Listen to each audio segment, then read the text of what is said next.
दोस्तों नमस्कार। मैं राजन पांडे आपको एक बार पुनः अपनी क्लास में आपका स्वागत करता हूं। दोस्तों, जैसा कि हम लोग जो है भूगोल की क्लासेस को कर रहे हैं, उसके साथ साथ हम लोग जो है इतिहास में मॉडर्न हिस्ट्री आधुनिक इतिहास की भी क्लास करेंगे। तो दोस्तों, आधुनिक इतिहास की जो शुरुआत होती है वो शुरू होती है आपकी भारत में भारत में यूरोपियों के आगमन से। ठीक है, यूरोपियों के आगमन से भारत में जो होते हैं यूरोपीय लोग जो होते हैं भारत में आते हैं, उसी से जो है आपका आधुनिक इतिहास की शुरुआत होती है। भारत में यूरोपियों के आगमन से जो होता है मॉडर्न हिस्ट्री की शुरुआत होती है। तो दोस्तों, इसमें अगर आपको देखा जाए तो आप देख रहे होंगे कि भारत ये है, ये वाली लोकेशन जो है भारत की है। भारत यहाँ से लेकर यहाँ, ये अफ्रीका का महाद्वीप दिखाया गया आपको, और ये जो आप देख रहे हैं ये यूरोपियन कंट्री है, यूरोप के देश हैं। ये आपको स्पेन दिख रहा है, ये छोटा सा पुर्तगाल दिख रहा है, पुर्तगाल की राजधानी लिस्बन, स्पेन की राजधानी मैड्रिड, ऊपर फ्रांस है, जर्मनी है। ठीक है, ये सब जो है आपके देश दिख रहे हैं जो यूरोपियन कंट्री हैं। तो दोस्तों, यूरोपियन कंट्री इसलिए दिखाए जा रहे हैं आपको क्योंकि यही यूरोप से है, भारत जो है ये लोग आएंगे, इसलिए जो है ये आपको दिखाया जा रहा है मैप। तो इसको थोड़ा समझने के लिए आपको करना ये है कि आप एक बार इसको ध्यान से देख लीजिए कि स्पेन है, पुर्तगाल है। दोस्तों, भारतीय जो है भारत में यूरोपियों के आगमन का क्रम शुरू तब होता है जब तुर्कों का अधिकार कुस्तुनतुनिया पर हो जाता है। ये वाला जो क्षेत्र आप देख रहे हैं, ये वाला क्षेत्र, ये वाला है कुस्तुनतुनिया। कुस्तुनतुनिया पर जो है अधिकार किसका हो जाता है? तुर्कों का हो जाता है। जब कुस्तुनतुनिया पर अधिकार तुर्कों को हो जाता है, तब जाके जो है ये लोग यूरोप से जो है जल मार्ग के माध्यम से भारत आते हैं, यूरोपियन। क्यों? क्योंकि कुस्तुनतुनिया से जो पहले जो स्थल से व्यापार होती थी इंडिया पे, वो व्यापार जो है बाधित हो जाती है कुस्तुनतुनिया पर तुर्कों के अधिकार के कारण। इसलिए जो है यहाँ पे कुछ कंट्रीज़ हैं, जैसे आपका पुर्तगाल, स्पेन, ये सारे कंट्रीज जो है भारत से व्यापार करने के लिए, मसाले की पूर्ति करने के लिए उन लोगों ने एक जो है जलमार्ग जो है जलमार्ग की खोज की। और जलमार्ग की जो है खोज जो की वो लोग किए, और जिससे वो भारत आते थे। इसी क्रम में हमको थोड़ा सा ये जानना है दोस्तों कि वो आते कैसे थे भारत, समझ रहे ना, वो कैसे भारत आते थे। तो ये आपको सबसे पहले समझना है, बेसिक कहानी समझनी है, उसके बाद आप जो है इस क्लास को पूरा अच्छे से देखेंगे। तो दोस्तों, पुर्तगाल का एक राजा था जिसका नाम था प्रिंस हेनरिक। क्या नाम था? Prince Heinrich. प्रिंस हेनरिक जा, इसको नेविगेटर कहा जाता है। नेविगेटर, नेविगेटर इसको बोलते हैं जो समुद्र में रास्ता दिखाते हैं, उनको नेविगेटर कहा जाता है। तो इसके अंदर ऐसा था कि ये आदमी जो है भारत में सी रूट जो है खोजने के लिए ये बहुत आतुर था। तो प्रिंस हेनरिक के जो है ये 1487 की बात है, प्रिंस हेनरिक के नेतृत्व में एक आदमी जो है भारत में रास्ता, भारत के जल मार्ग को खोजने के लिए निकलता है। प्रिंस हेनरी कहाँ का राजा है? पुर्तगाल का। इसके नेतृत्व में एक आदमी जिसका नाम है बार्थोलो मोडियाज। बार्थोलो मोडियाज, ये आदमी क्या करता है? निकलता है अपने कुछ जत्थों के साथ, नावों के साथ निकल रहा है ये आदमी। कुछ नावों को लेकर जो है ये निकलता है, और निकलते निकलते इस रास्ते के माध्यम से होता हुआ ये जो है आपका आता है यहाँ पर आया। इसको यहीं से फिर ये वापस ले आता है, यहीं से फिर वह क्या चलता है? वापस ले आता है। क्यों चला आता है वापस? क्योंकि इसको जो है कुछ जो है पता नहीं होता है इसके आगे का रास्ता, और ये जो है बहुत ज़्यादा डर जाता है, और डरने की वजह से यहाँ से जो है ये वापस ले आता है। दोस्तों, ये वापस चला जाता है। उसके बाद जो है जो यहाँ प्रिंस हेनरिक है, प्रिंस हेनरिक जो होता है एक नए आदमी को जो है भेजता है, जिसका नाम है कोलंबस। क्या नाम है? Christopher Columbus.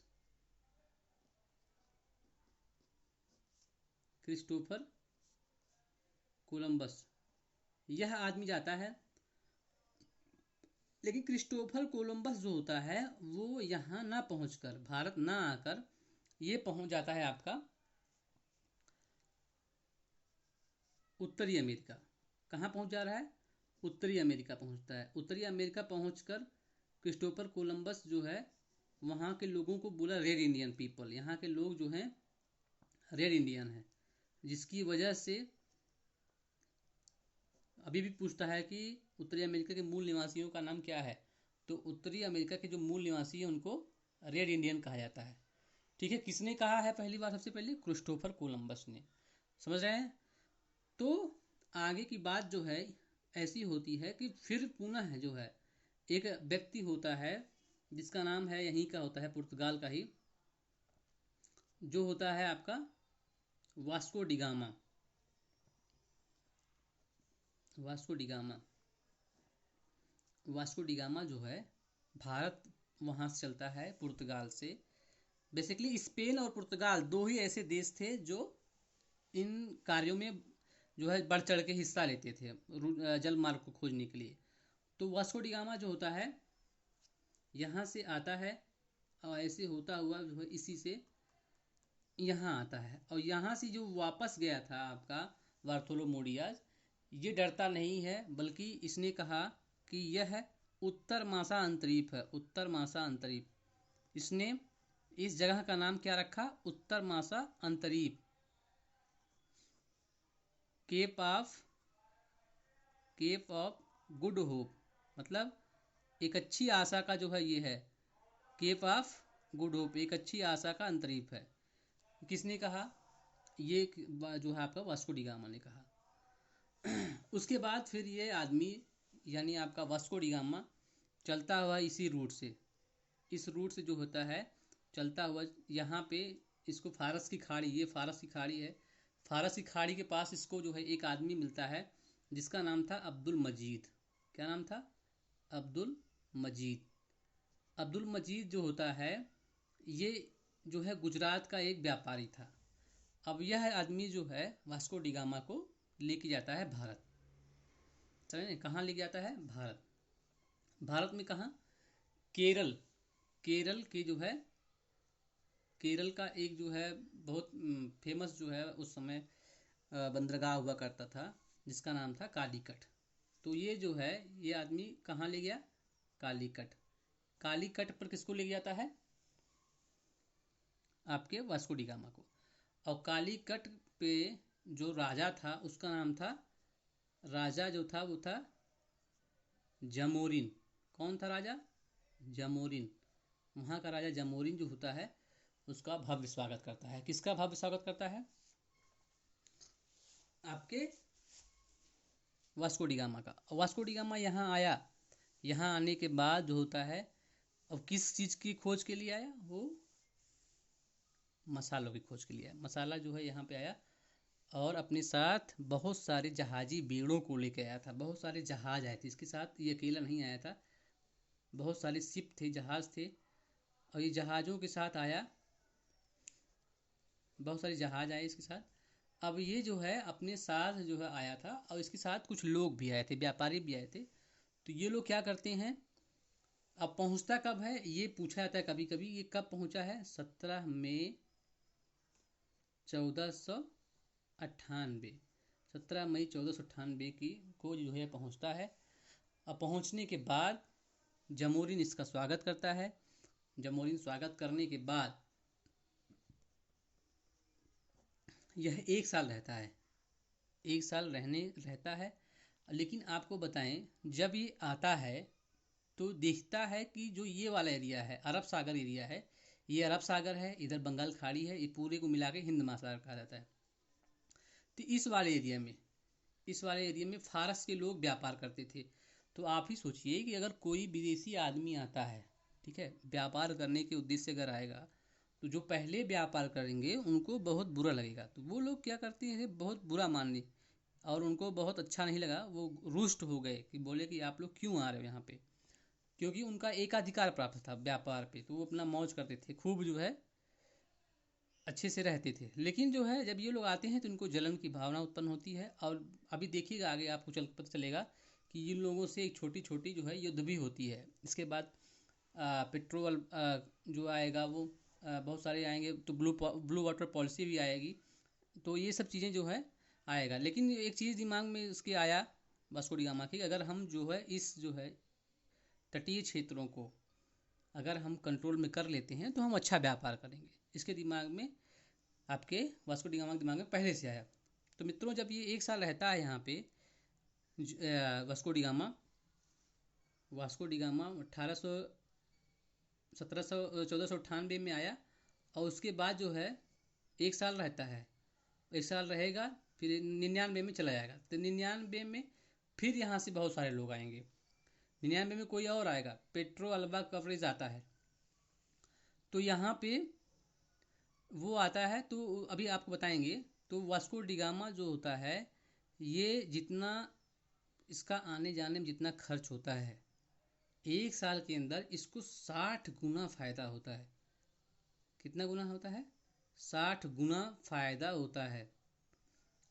अब आप सोचिए, अगर कोई आदमी 1000 रुपया लेके आए, उसको 60,000 रुपये का फायदा हो, तो इन लोगों की आंखें फटी की फटी रह गई।